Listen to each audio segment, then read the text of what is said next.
On the news, Nigeria passes 100,000 mark of COVID-19 infection. Police parade kidnappers terrorizing citizens on Abuja-Lokoja highway. And Revolution Now convener Omoyele SOWORE granted bail.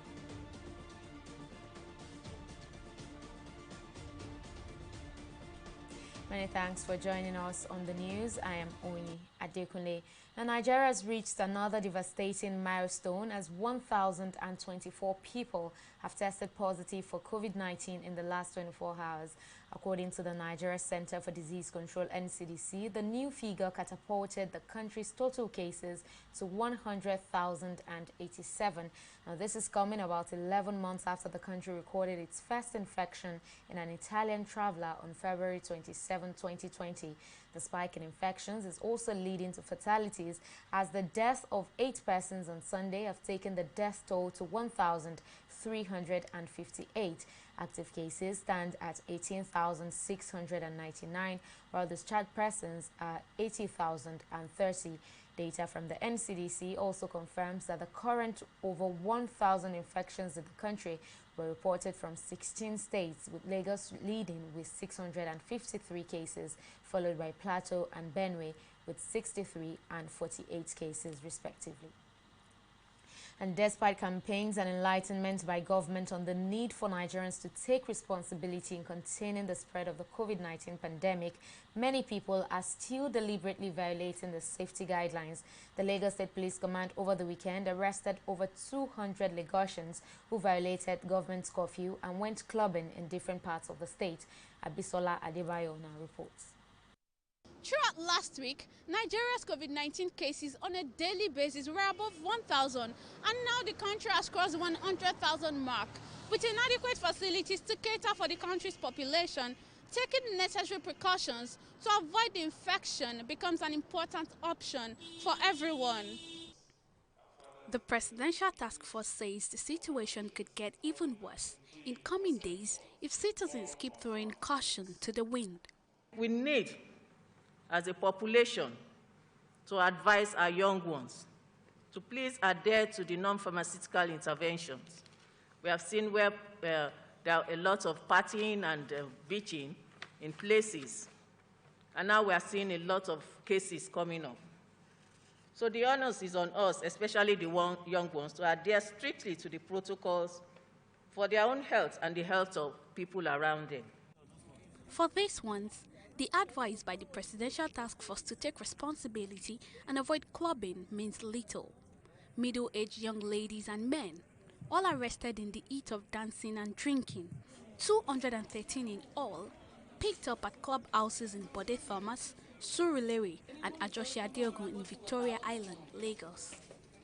So the clubs included Bode Thomas, that is Lam 38, Bode Thomas, where 85 suspects were arrested, and Victoria Club on Ajoshi Adeogun Street in Victoria, Lagos Island, where 152 suspects were arrested for violating the federal government's imposed 12 to midnight to 4 a.m. curfew in the state.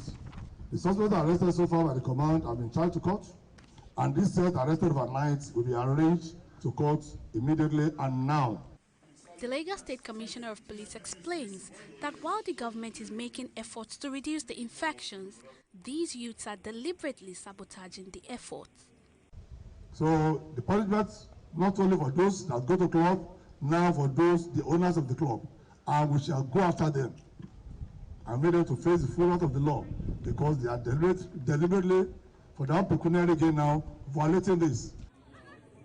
Not only those patronizing nightclubs will henceforth be arrested. The Lagos Police Boss says club owners and operators are also in for a tough time. The club owners are hereby strictly warned, and I repeat, strictly warned, to comply with state government directive that all clubs must close immediately. All clubs, no exception. And the owners of the clubs now will be fished out, will be prosecuted too. with willful disobedience to all the guideline protocols to guide against the infection, strict enforcement seems the likely option left for the government to ensure that the pandemic does not spread. Abisola Adiba, TV360, Lagos. According to Nigerian tertiary institutions may not resume anytime soon as the Academic Staff Union of Universities say institutions are not ready for safe reopening due to the COVID-19 pandemic. The National Universities Commission had directed that institutions resume on the 18th of January, but must adhere to COVID-19 protocols. ASU said although its members are ready to start work, government had not put measures in place for safe reopening of the schools. The union said the second wave of the pandemic, which is more deadly and calls for restraints before universities are reopened. ASU said it cannot afford to toy with the health of both students and academic staff. The university lecturers insist that the current classroom and hostel configurations in the universities do not in any way conform with the Presidential Task Force on COVID-19 protocols. And after about 11 months of strike action, the Academic Staff Union of Universities, ASU, reached an agreement with the federal government to go back to school, to the classrooms rather. But the proposed resumption is being threatened by the second wave of coronavirus that is spreading like wildfire. As ASU says, it is not ready to go back to the classrooms because there is not enough precaution for students and staff against the virus. Jerusha Amaregbu went to town to ask parents and guardians if they will be able to release their children to resume. She files in this report. After almost a year at home, the hope of university students resuming may be dashed as the teachers are not willing to resume due to the fear of COVID-19 pandemic. Though agreements have been reached with the government to call off the strike, the union said the state of universities, hostels, classrooms and all violate the COVID-19 protocols being preached by the government. We asked some Nigerians if they'll be willing to let their children resume and miss the fears of the infection. As a parent, I don't support what the government is saying because it's going to draw us back. We have waited for so long in the first lockdown, and this second one is going to cause a lot of problem. For me personally, I've even gotten some things for my children, and now saying they should wait again, I'm not in support of it. As long as ASU, they will not be in school, there is no point for the parents to go back for the children to go back to school. Because nobody will lecture them. What are they going to do there? But if ASU, they have called off the strike, children will go back, somebody will caution them and teach them what to do. What are they going to do there? Nothing there to go and do. But as long as the school is not in operation, you don't need to go. But if the school is in operation, they must go back. Probably they wear their masks or they advise them, tell them what to do. Because they are not going back to school, they are tying their destiny down. The government is not serious about education. Nothing stops. Okay, now, see everybody here.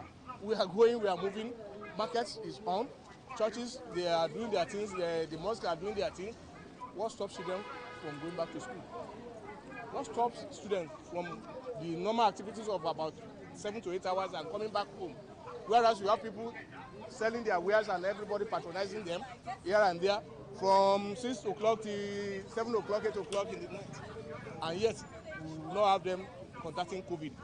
ASU says government needs to make adequate preparation is key to resumption of students. Now, this position is also backed by some of our respondents. Please, we are pleading.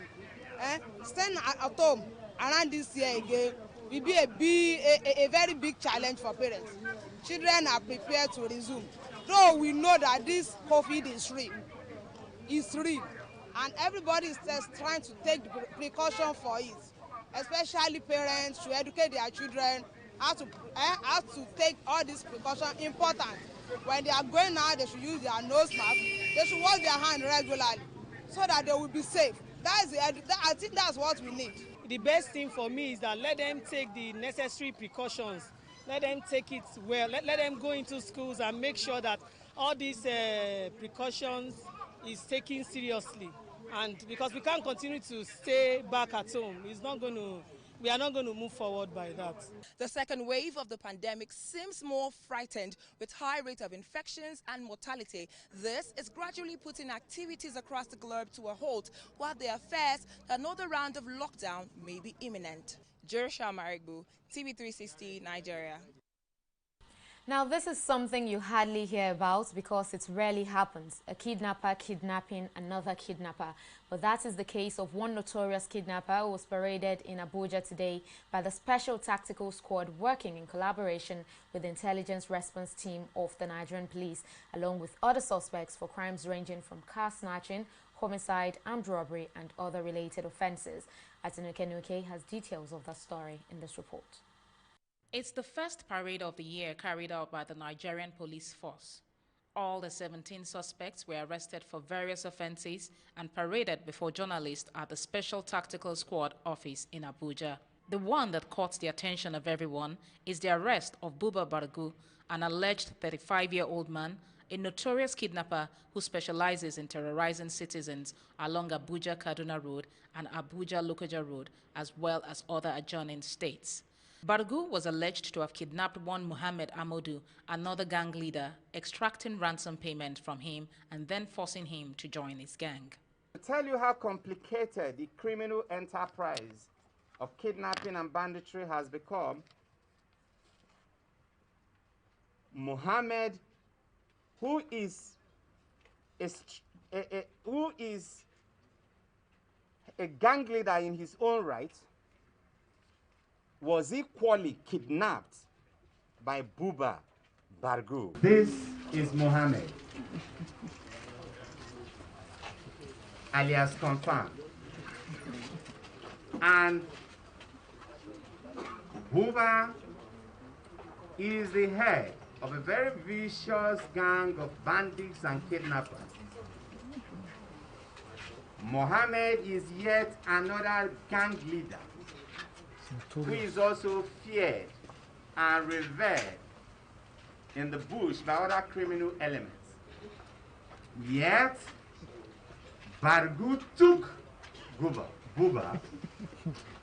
and held Buba, and Buba Bargu took Mohammed, kidnapped Mohammed, and held him hostage until he paid a sum of 1,550,000 naira before he was released. And that tells you how the degree of the complication that we are dealing with. Spokesperson of the police, Frank Mba, said the arrest of the suspect is a clear indication of the commitment of the Nigerian police force to use all its resources to go after criminals and ensure safety in the country. We will be proactive, and we will take the battles to the doorstep of the criminals. The NPF remains committed in pursuing its constitutional mandates and responsibilities of protecting lives and property. The police spokesperson also said 9 assorted weapons and a submachine gun and other incriminating items have been recovered by the police from criminals within the past 2 weeks.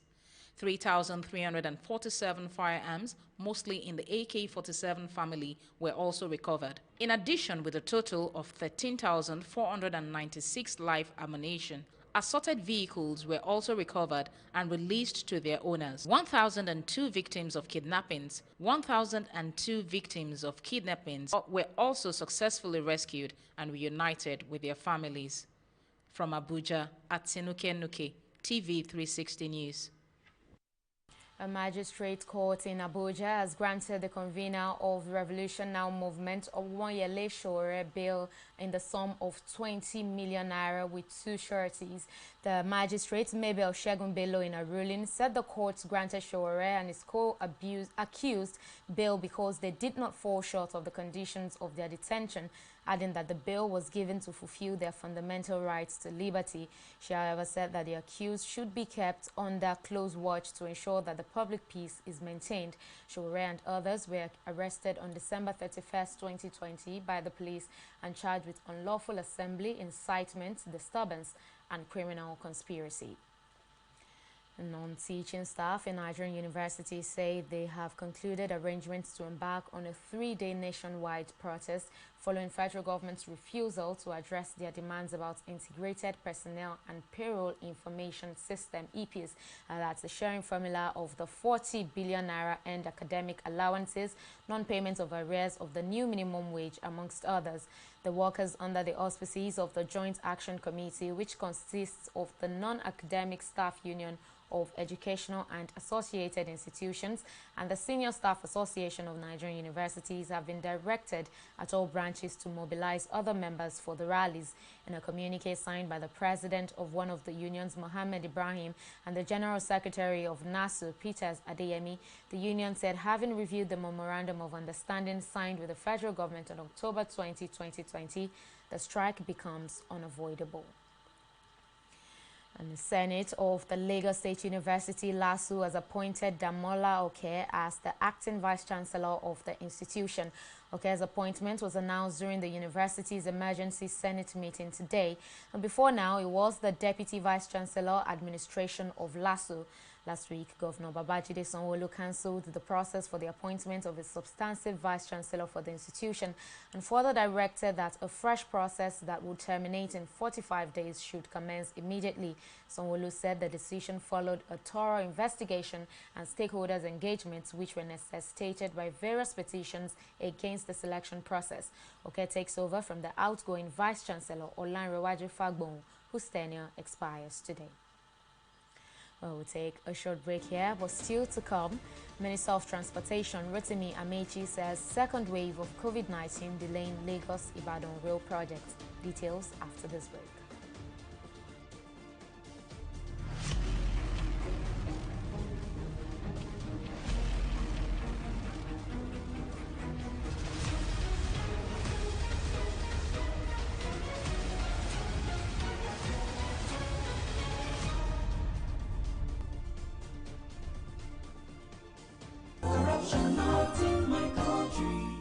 Give him his shoes somewhere here, his phone and everything.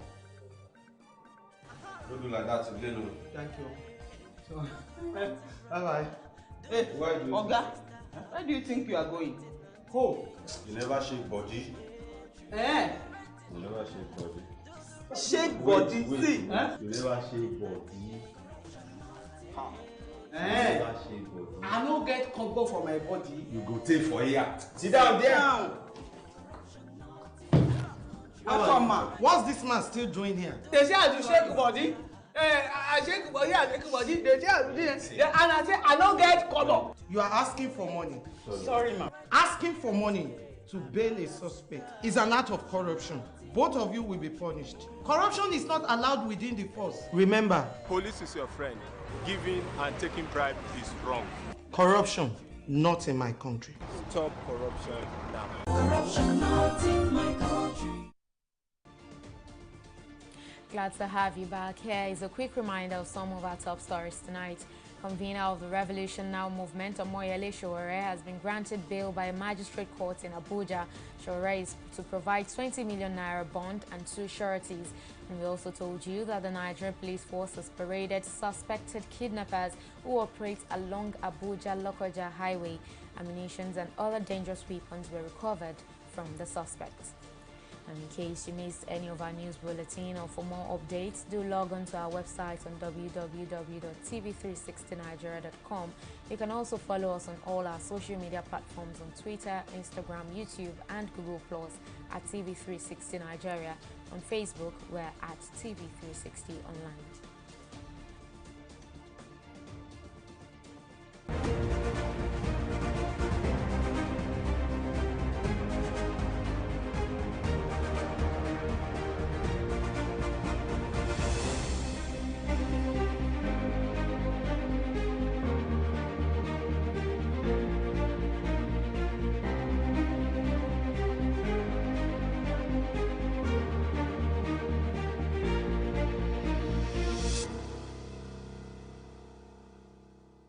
The Emergency Operations Center and the COVID-19 Technical Task Force in Oyo State have directed owners of private health facilities to stop managing COVID-19 cases in their facilities.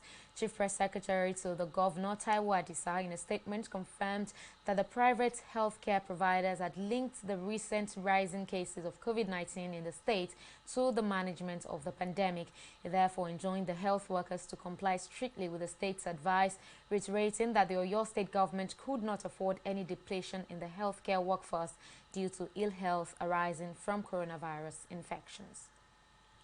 The Minister of Transportation, Rotimi Amechi, has attributed delay in the commissioning of the Lagos-Ibadan standard gauge rail line to the increment in the number of COVID-19 cases witnessed in many states of the Federation in the past 2 weeks.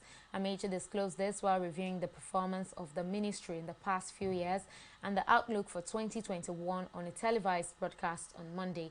According to him, the dreaded virus had infected scores of staff on the project site, numbering about 60. And he further noted that although none of them had died and work on the rail will be continued in due time.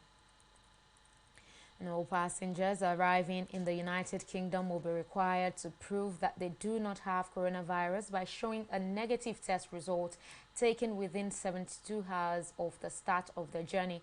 Transport Secretary Grant Shapps also announced that passengers arriving in Britain by plane, boat or train who fail to produce evidence of a negative test will be fined £500, while those arriving from countries not on the government's open travel corridor list will be required to isolate at home for 10 days regardless of their test results.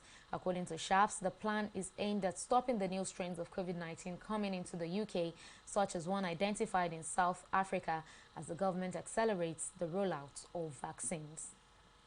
We'll take another short break here and return with business stories. Don't go away.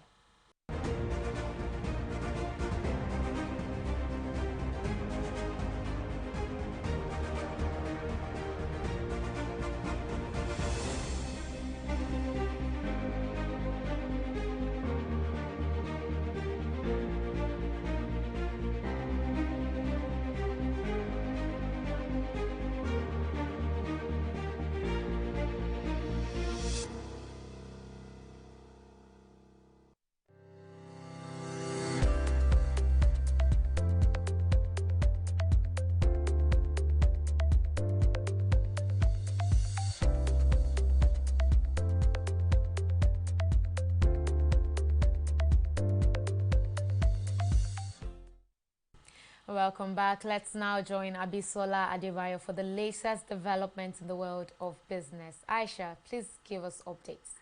Thank you, Oyi. Welcome to Business News.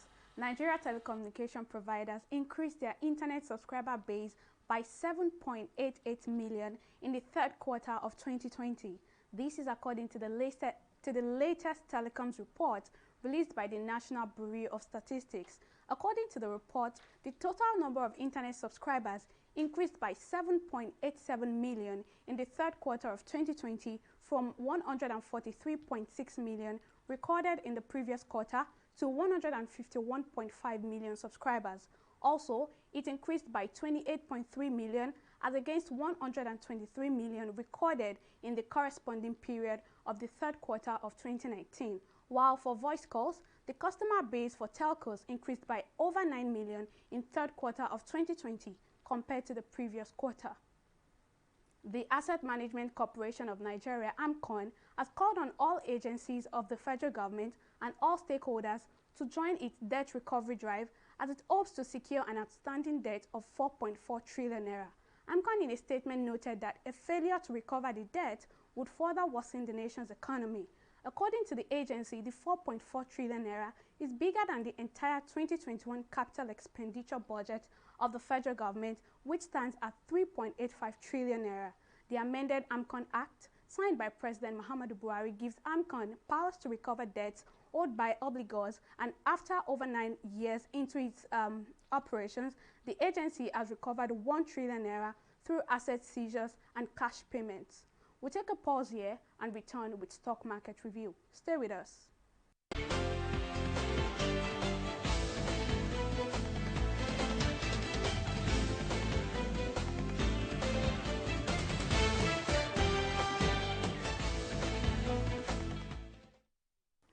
against the bearish run of events in the first trading week of 2021, the Nigeria stock market resumed the second trading week on a bullish note as activities at the close of trading saw a total of 335 million shares worth 2,498 billion naira exchange hands in 5,338 deals. Amidst bargain hunting by investors, all share index and market capitalization appreciated at 0.08%, that is 40,150 basis points and 20 trillion naira respectively. Market breadth also closed positive as 28 equities recorded gains against 17 losers.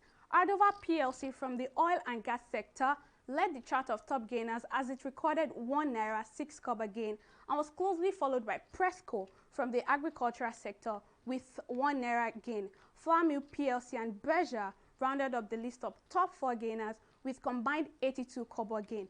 Conversely, BOC Gas lost 1 naira 26 kobo as it topped the list of the losers list and was followed by Cotix from the industrial goods sector with 24 kobo loss. United Capital PLC and Guarantee rounded up the list of top losers with a combined 32 kobo loss. Meanwhile, on the global scene, international market stocks in the UK and US dug deeper into early losses as market jet for a pause after a strong start of the year. Reports that the government plans to dish further COVID-19 restrictions, the fallout from last week's Capitol riot, and the news of a probable impeachment of President Donald Trump pressed on the market, which made investors hold back. Dow Jones is down at 0.25%, while FTSE is also down at 1.00%.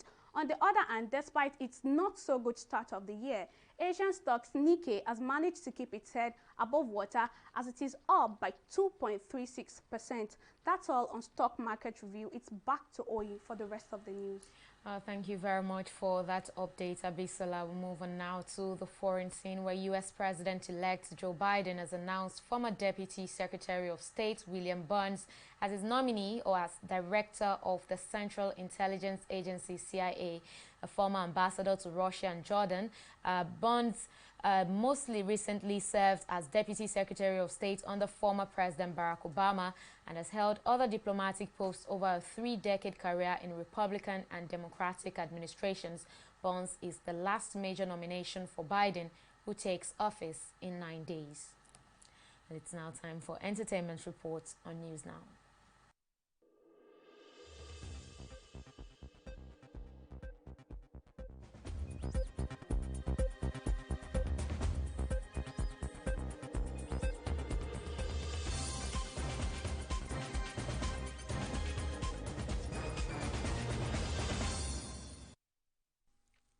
These are trying times for the Nigerian movie industry as another icon, Jimmy Lawson Madueke, has died.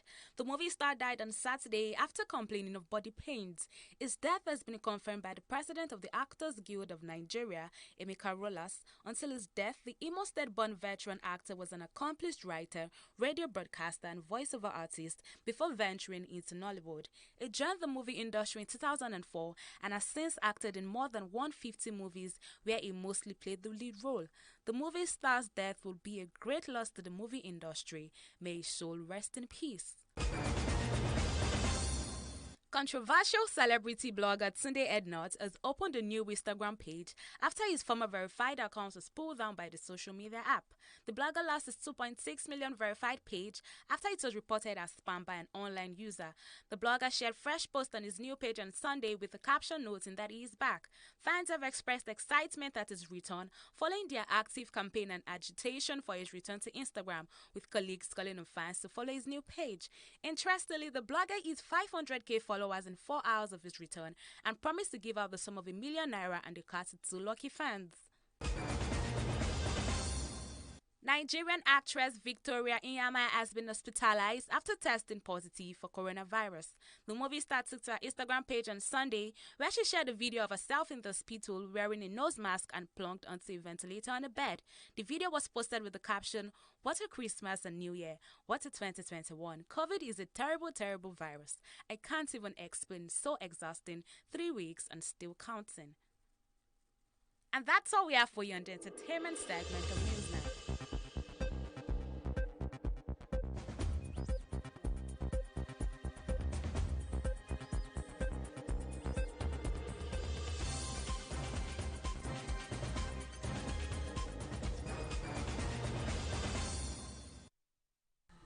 in sports, Portuguese star Cristiano Ronaldo has equaled Joseph Bican as top goal scorer in football history after scoring in Juventus' 3-1 home win against Sassuolo on Sunday.